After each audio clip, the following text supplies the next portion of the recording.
In 1964, a physician at the Johns Hopkins University School of Medicine published a paper with a plain title, Dwarfism in the Amish.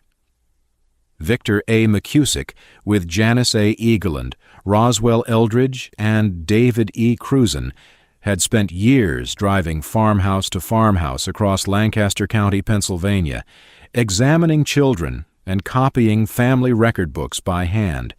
They were looking for Ellis Van Creveld syndrome, described in 1940, and then one of the rarest conditions in medicine. A few hundred cases had ever been documented anywhere on Earth. In one old order Amish kindred, McCusick found very nearly as many as the entire world medical literature contained. What he expected was an ordinary result, a rare disorder at slightly elevated frequency inside an isolated population. What he found was a disease vanishingly rare on every continent for as long as anyone had counted, and ordinary in a handful of Pennsylvania townships. Every affected child traced back to the same place, not a village, not a region.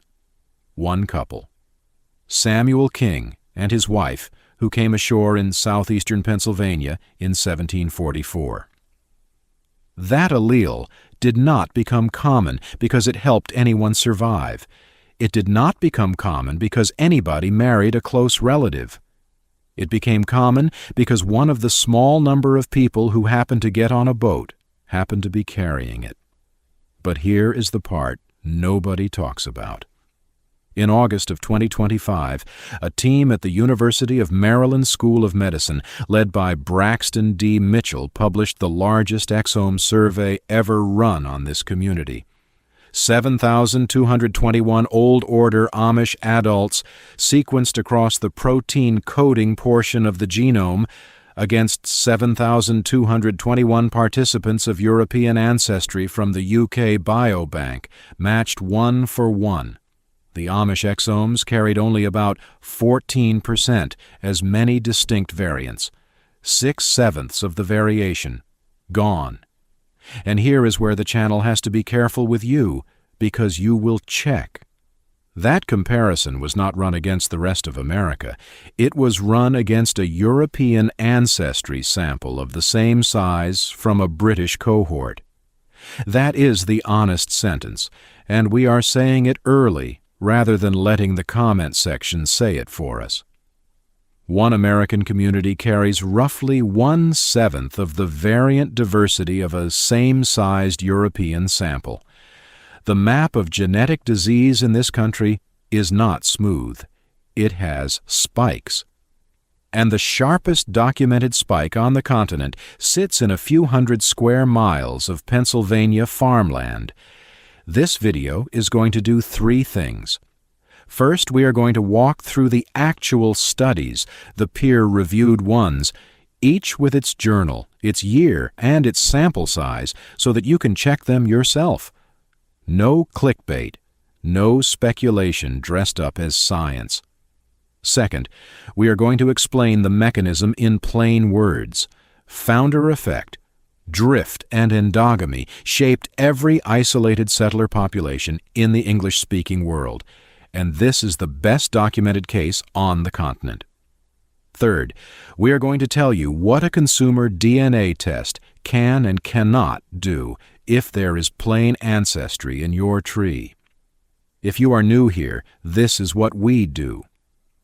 We dig into the genetic and historical roots of the English-speaking world, and we tell it straight, without the political games that surround this topic. If that sounds like your kind of investigation, hit subscribe.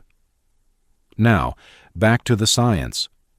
To understand the spike, you have to go back to Zurich in 1525, where a small group broke with the Reformation over adult baptism. That is the beginning of the Anabaptist movement, and the young Center for Anabaptist and Pietist Studies at Elizabethtown College dates it to that year and that city. The Amish do not appear for another century and a half. Between 1693 and 1697, an elder named Jakob Amann, Swiss by origin and working out of Alsace, broke with the Swiss Brethren over church discipline and over the shunning of the excommunicated. The party that stayed followed Hans Reist. The followers of Amann became the Amish. The first substantial emigration to Pennsylvania begins in 1737 with a ship called the Charming Nancy, carrying about 21 Amish families. Before 1770, roughly 500 Amish people in all made the crossing. 500. Out of the Palatinate, out of Alsace, out of the Swiss cantons. In 1759, John Hertzler and his wife Veronica moved south into what is now Lancaster County after raids and killings during the French and Indian War. Now set McCusick's date beside those. Samuel King arrived in 1744. The allele was in the country before the community that would amplify it had finished forming. Founder effect is the simplest idea in population genetics and the hardest to feel. A new population is started by a small number of people, and whatever they happen to be carrying, common or vanishingly rare, becomes the entire starting menu. Frequencies reflect who boarded the ship, not what was typical back home.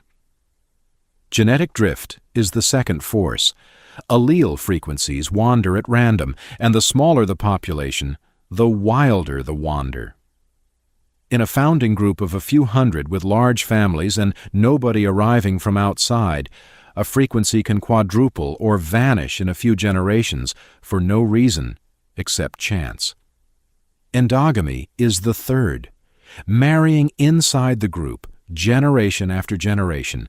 It creates no new mutations. It raises the odds that two carriers of the same founder allele marry one another, which is the step that turns a recessive allele into a recessive disease. 36 years after McCusick knocked on those doors, the molecular answer arrived.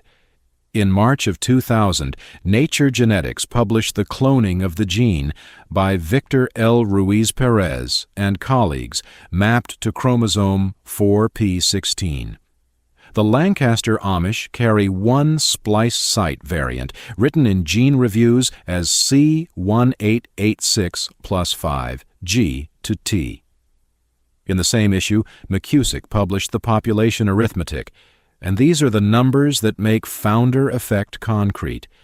12.6% of the Lancaster Amish carried Samuel King's surname, and Samuel was the only male founder of that name. Everywhere else on Earth, the syndrome turns up in one newborn in 60,000 to 200,000. Extra fingers in 98% of cases. Congenital heart disease in 66%. 2/3 of those children are born with a malformed heart. That is the detail to hold, because it is the one the parents held. And it is not one disease, and it is not one settlement. In 1967, Harold E. Cross and McCusick described a recessive spastic paraplegia in 20 individuals across 12 Old Order Amish families in Holmes County, Ohio. Different settlements do not share founder diseases because they do not share founders. Different ships, different families, different accidents. The most important chapter in this story is not a discovery. It is what one physician did after one. For years, clinicians in Lancaster County had a name for something they kept seeing: Amish cerebral palsy. Children who developed normally for months, and then, during an ordinary childhood fever, lost control of their own bodies and never got it back. In October of 1991, D. Holmes Morton published a paper in the American Journal of Medical Genetics on 14 children from 7 Old Order Amish families. It was not cerebral palsy, it was glutaric aciduria type 1. 10 first presented during a routine infection between 3 and 18 months of age. 4 died in early childhood. Cerebral palsy is a verdict. A metabolic crisis is an event. And an event can be prevented if you know in advance which child is at risk and what to do the hour the fever starts. Morton and his wife, Caroline, founded the Clinic for Special Children in Strasburg, Pennsylvania, in 1989. The Plain community raised the building itself in 1990, the way they raise barns, and they underwrite it through benefit auctions. The clinic serves Amish and Old Order Mennonite families alike, which matters, because maple syrup urine disease is routinely called an Amish disease, and the founder allele for it, described by Eric G. Puffenberger in 2003, is a Mennonite allele. In 2012, Kevin A. Strauss, Eric G. Puffenberger, and Morton published the outcome data in the American Journal of Public Health. Roughly 1 in 400 Amish and Mennonite infants is affected by a volatile metabolic disorder. Over 2 decades, hospital days for maple syrup urine. Disease patients fell 94%, from 7 days per patient per year to 0.4. And brain injury among glutaric aciduria patients fell from 94% to 0% among the recent patients, 0%, in the same community where those children used to be told they had cerebral palsy. Now the founder structure itself, documented, not folklore. In 2010, a team including Alejandro A. Sheffer and Richa Agarwala at the National Center for Biotechnology Information published a genealogical reconstruction in BMC Medical Genetics. 34,160 living Lancaster Old Order Amish resolved into one pedigree 14 generations deep, descending from 554 founders. Of those, 128 account for more than 95% of the mean founder contribution, 16 account for half, and one founder accounts for roughly 7% of the ancestry of every living descendant. Drift does not only take. In 2008, Tony Warpollen and Alan R. Schuldener reported in Science that a null variant in the APOC3 gene sits at about 5% in the Lancaster Amish, giving carriers lower triglycerides, higher HDL, and less coronary calcium. The same blind process that fixed the Ellis-Van Creveld allele fixed that one. And then there is Bern, Indiana. Not a Lancaster daughter settlement, Swiss Amish and Swiss Mennonite, drawn directly out of the Bernese Jura in the 1850s. A separate stream with separate founders. On the 15th of November 2017, a team led by Sadia S. Khan, with Douglas E. Vaughn as senior author at the Northwestern University Feinberg School of Medicine, published a paper in Science Advances on a private frameshift variant in the SERPINE1 gene. That gene makes a protein called PI1. The variant abolishes it. The sample was 177 members of that community, plus a pedigree of 221 individuals with documented birth and death dates. Carriers had leukocyte telomeres about 10% longer, P equals 0.007, fasting insulin about 28% lower. Diabetes in 0 of 43 carriers against 8 of 127 non-carriers. The diabetes result carried a p-value of 0.001, and it is the one that made the headlines. And median age at death inside that pedigree was 85 years for carriers against 75, 10 years inside one family measured against their own relatives. We will come back to what that means. Direct address for a moment to anyone who has run a Y chromosome test through Family Tree DNA, or 23andMe, with a Pennsylvania German surname at the top of the paternal line. In 2008, Tony I. Pollan and colleagues published a Y chromosome study in the journal Human Heredity. 739 Old Order Amish males genotyped at 9 Y markers. They found 27 founder Y haplotypes across 28 male lineages, covering 27 surnames, and those surnames account for 98% of Lancaster Old Order Amish households. In plain words, in Lancaster County, an Amish surname is very nearly a label for a Y chromosome. Stoltzfus, King, Fisher, Byler, Lapp, Zook, Esch, Glick, Reel. Each traces to essentially one 18th century man's Y chromosome. Elsewhere, a shared surname is weak evidence of shared paternal ancestry. Here it is, close to definitive. 27 male lines are the entire paternal history of a settlement, now numbering in the tens of thousands. Now the honest part, and you're not going to like it if you came here for a haplogroup label, there is no published haplogroup frequency distribution for the Amish. None. The volunteer surname projects that list Anabaptist lines under labels like EM35, GM 201, and IM 253 are self-selected. They are not population samples, and this channel is not going to put percentages on the screen that nobody has measured.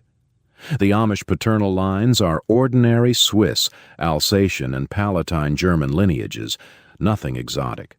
The interesting thing is not which haplogroups are present, it is how few there are. So let us map this onto you.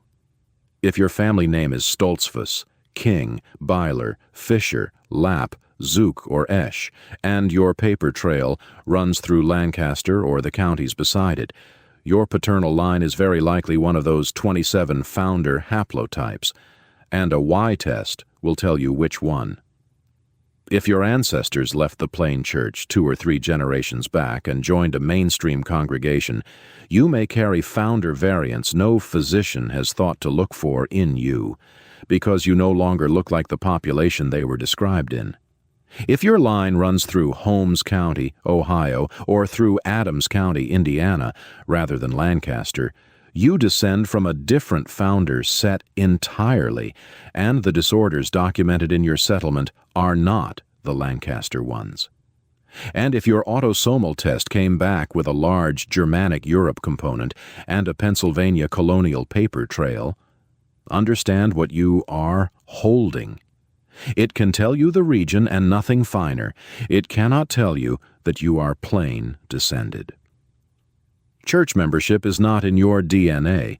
It is a decision made by an adult at baptism. Which brings us to the myth. We are going to take it apart with data and without cruelty, because there are real families on the other side of it.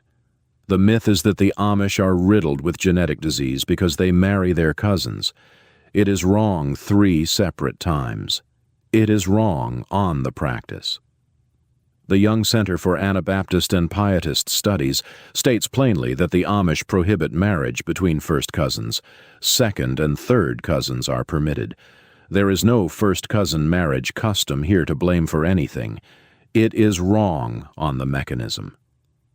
Ellis Van Creveld is common in Lancaster County because Samuel King's allele sat in a founding pool of a few hundred people in the 1740s and then rode 14 generations of growth. The median kinship coefficient between married Lancaster couples is about 0.035. For scale, first cousins are 0.0625, second cousins 0.0156. The average couple sits between second and first cousins, and sits there because of the 18th century, not because of a decision either of them made, and it is wrong on the outcome. If a closed marriage pool were simply destroying this community, the community would be shrinking. The Young Center counts 410,955 Amish in North America in June of 2025, against about 177,910 in 2000. And in 2010, Judith A. Westman and Amy K. Furkatic at The Ohio State University published age-adjusted cancer incidence for the Ohio Amish, 389.5 per 100,000, against 646.9 for Ohio adults generally, about 60% of the state rate. The authors attribute much of that gap to tobacco abstinence, and the remainder is not fully explained. That is the finding. We are not going to build a sermon on top of it. Now the honest word, because honesty is the only thing that gives any of this weight. Start with the longevity result, because it is the one most likely to be misused. It is not a finding that the Amish live longer than other Americans. The comparison is carriers against non-carriers inside one extended family in one Indiana county. you will see a 10-year gap quoted in headlines. That is the median. The mean in the paper is 82 against 75, and the cardiovascular half of that paper did not hold. Pulse pressure, carotid thickness, the composite cardiovascular aging score. All non-significant. Anyone telling you this variant protects Amish hearts has gone past the data. What it actually is a gift to human medicine. One private mutation in one family showed the field what happens when PAI1 is absent from a human being. A Japanese pharmaceutical program is aimed at that same protein. It is not a property of a people, and it is not a ranking. Second, sample bias. Every study here ran on volunteers, and the 2025 comparison used the UK Biobank, itself a self-selected research cohort and not a random slice of anywhere. Third, and this is the one that costs families money, consumer tests do not test the Amish founder variants, not one of them. The maple syrup urine disease carrier report on 23 and me covers type 1b in the BCKDHB gene. The Old Order Mennonite founder allele is type 1a in the BCKDHA gene. Different gene, different report. A negative result there tells a plain-descended family essentially nothing about the allele that circulates in their own community. There is no consumer test for the Amish Ellis-Van Creveld splice variant either. The real test is a population-specific panel. Aaron L. Kroge and Eric G. Puffenberger published one in the Journal of Molecular Diagnostics in 2019, run through the clinic's own certified laboratory. If you have a clinical question, that is the door. Not a saliva tube. Fourth, if you test and you have plain ancestry, your match list will mislead you in one direction. In an endogamous population, the same ancestors appear at several points in your pedigree, so shared centimorgan totals run high and predicted relationships come back closer than the documented genealogy. Treat a predicted second cousin as possibly a third or fourth cousin sharing several lines at once. That is a general property of closed populations, and we give it to you as a principle, not a number.